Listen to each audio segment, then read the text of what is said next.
Sutan forest দেখা হলো, কিন্তু কোনো জন্তু দেখা যায়নি।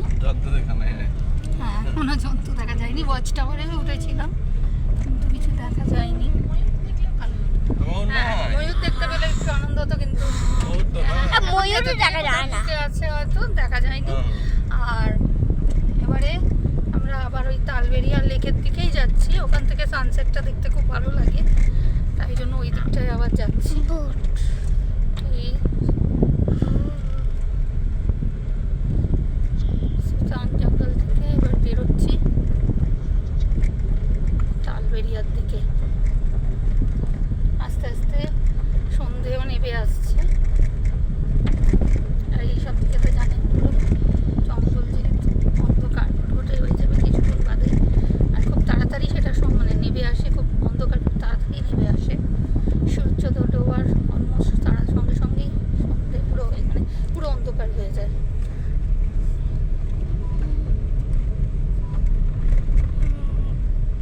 এবার সূর্য ডোবার পিকচারগুলো নেব, দেখবেন আমি দেবো তালবেরিয়া থেকে।